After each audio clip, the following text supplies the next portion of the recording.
Imagination is one of the most powerful faculties of the human mind, yet it is also one of the most underused. In Chapter 6 of Think and Grow Rich, Napoleon Hill explains that everything humans have ever created, every invention, every system, every business, every piece of art, and every form of progress, first existed in the invisible realm of imagination before it became physical reality. Hill begins by establishing a fundamental truth. The human mind has the ability to shape ideas that do not yet exist in the physical world. This ability separates humans from all other beings. While instinct governs animals, imagination governs human destiny. It is through imagination that man can see tomorrow, design possibilities, and build futures that do not yet exist. He describes imagination as the workshop of the mind, a place where all plans are created and where all human achievements are first mentally constructed before they are physically executed. In this workshop, thoughts are not random, they are raw materials. These raw materials are shaped, combined, refined, and transformed into ideas that can eventually be acted upon. Hill divides imagination into two distinct forms: synthetic imagination and creative imagination. Understanding this distinction is essential to mastering the principles of success. Synthetic imagination refers to the ability of the mind to rearrange existing ideas, concepts, and experiences into new combinations. It does not create something entirely new. Instead, it takes what already exists and modifies it. For example, when a businessman improves an existing product or combines two known services into a better system, he is using synthetic imagination. This form of imagination is extremely practical and is often responsible for innovation in business, technology, and everyday problem solving. It allows individuals to look at existing resources and find better ways to use them. Creative imagination, on the other hand, is far more mysterious and powerful. Hill describes it as the mental faculty through which hunches, inspiration, and sudden ideas emerge. Creative imagination seems to operate beyond conscious reasoning. It is the source of truly original ideas, ideas that have never existed before. Many inventors, artists, and thinkers have reported experiencing sudden flashes of insight that seem to come from nowhere. Hill suggests that these insights are the result of creative imagination working in harmony with the subconscious mind. He emphasizes that creative imagination is not something reserved for a select few geniuses. Instead, it is a natural ability that every human possesses, but very few learn to use consciously. Most people go through life relying only on logical thinking, never tapping into the deeper reservoir of creative thought available within their own minds.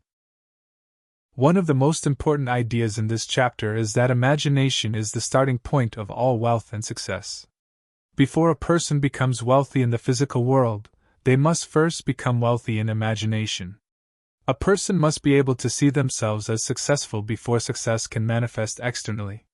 Without this mental image, action becomes directionless and inconsistent. Hill explains that every invention in history, from the light bulb to airplanes to modern communication systems, began as a simple mental picture in someone's imagination. At first, these ideas often appeared impossible or unrealistic. However, imagination does not concern itself with current limitations, it focuses only on possibility. Once the idea is formed, persistence and action turn imagination into reality. Another critical insight Hill provides is that most people fail not because they lack intelligence, but because they fail to develop their imagination. They become trapped in what already exists. They look at current circumstances and assume those circumstances define their future. Instead of imagining new possibilities, they accept limitations as permanent truths. This is where imagination becomes a tool of transformation.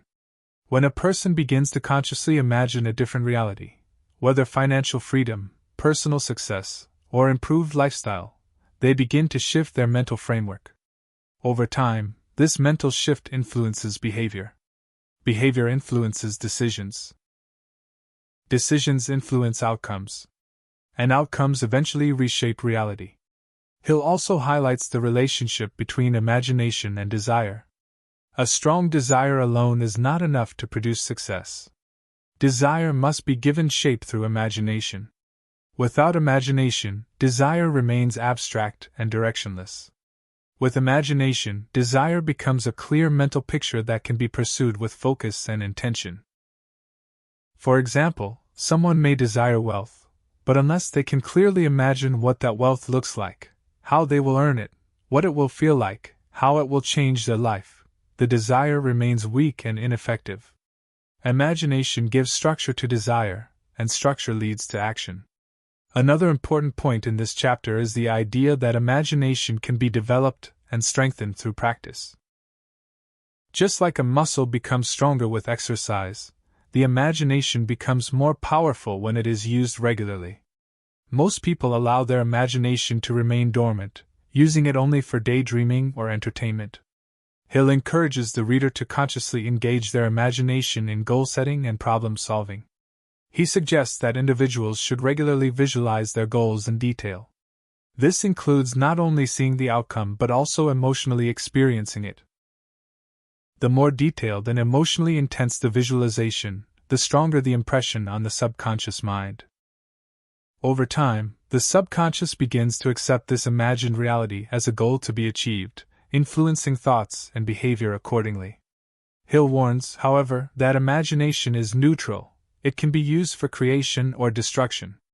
Just as it can be used to imagine success, it can also be used to imagine failure. Many people unknowingly use their imagination against themselves by constantly visualizing fear, failure, and negative outcomes.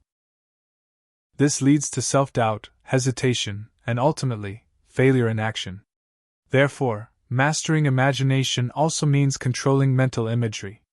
It requires discipline to redirect thoughts from fear-based scenarios to success-based scenarios. Those who learn to do this gain a significant advantage in life because they are constantly programming their minds toward achievement rather than limitation. The chapter concludes with a powerful implication. Imagination is the beginning of all human progress. Without it, there would be no innovation, no advancement, and no transformation of society. Every great achievement in history began as a single thought in someone's mind. That thought was shaped by imagination, strengthened by belief, and realized through action.